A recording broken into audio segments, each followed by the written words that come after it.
The story begins with blue and a fish who swam in it.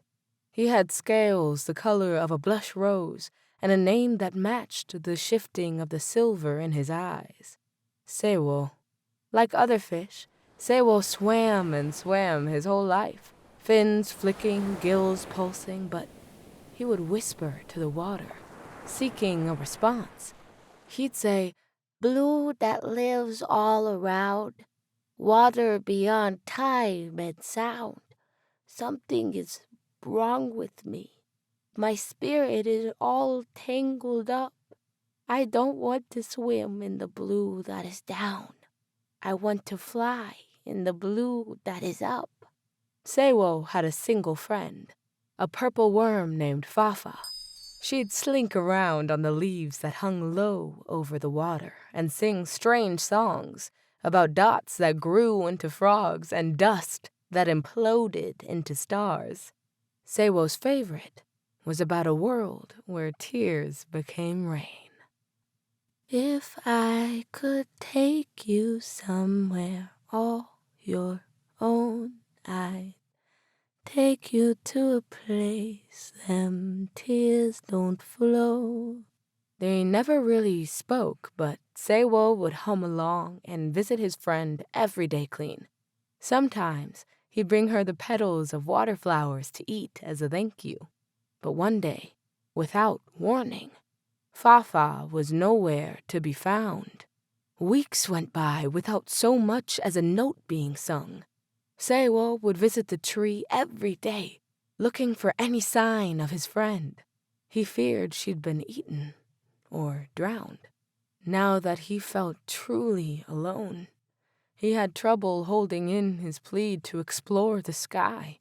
Sometimes a passing school of fish overheard Sewo's quiet little prayer. They'd circle him and mock. Tangled spirit, tangled mind. A fish that flies is not a fish at all. Well, needless to say, Sewo agreed with them. After all, it was in them he was supposed to see himself. They were supposed to be creatures of sameness, but he'd never felt right where they'd always seemed so natural.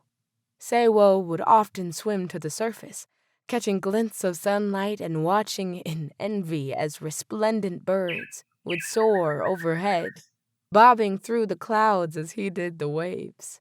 Sometimes, a passing flock of birds would hear Sewo's gargly little prayer.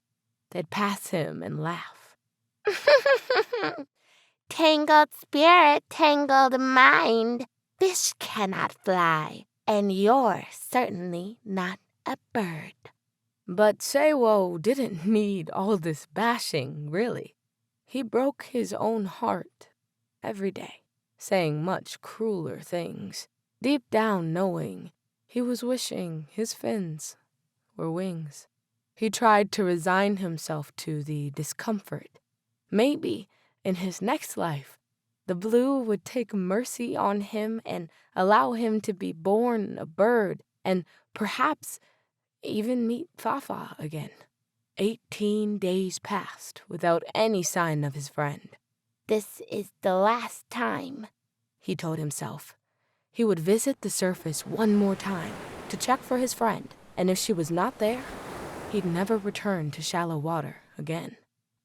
Psst! A hiss came from above. What was that? Sewo circled Fafa's tree, but where he expected to find her wriggling self, he instead saw a creature with wings like felt. This time, instead of a psst, he was greeted with a song. If I could take you somewhere all your own. An unmistakable voice rang in his ears, and Sewo leapt with joy. Fafa! But how can this be? He asked, marveling at his friend's new form. I have shifted myself, friend. I'm a butterfly. But how can this be? He asked again, impatiently. I went to a place of darkness, and I created myself inside. Can I go there? The dark place I went to is gone. You must find your own. There is only one dark place Seiwo knew of in the sea, and it seemed to him the furthest from wings, for it was down, in the deepest parts of the sea, the place all fish like him were told never to go. Despite himself, Seiwo couldn't stop the twinkling of hope from peeking out of his knotted spirit. Not now. Not when he knew it was possible. So, Seiwo swam down in the water, past the blue, into the black, deeper than he'd ever swam before. He saw creatures he'd never seen, both beautiful and horrifying. And the pressure was so great. He was sure he'd flatten under the weight of it if he went any further. But still, he swam. Seiwo swam until he wasn't sure what was up and what was down, until he wasn't sure of anything at all. He wasn't a fish anymore. He was another piece of the endless blackness around him. It overwhelmed. It consumed. It transformed. Time lost itself to Seiwo, and somewhere in the endlessness, he opened his eyes. He was falling fast, tumbling into blue, but this wasn't the sea he was used to. His scaled body whipped through clouds, so he flapped his fins to try and slow himself down, only to find wings? Wings! Fafa had been right. Glistening wings of liquid crystal stretched out from his body, where his fins had once been. He found in the wind, at last, the response to his little prayer. It came back not as a whisper, but as a bold, unshaking force, and propelled him forward. Seiwo the fish was flying, and he wept tears that fell down to the water like rain, for he had never felt so right in himself. He was not a bird at all.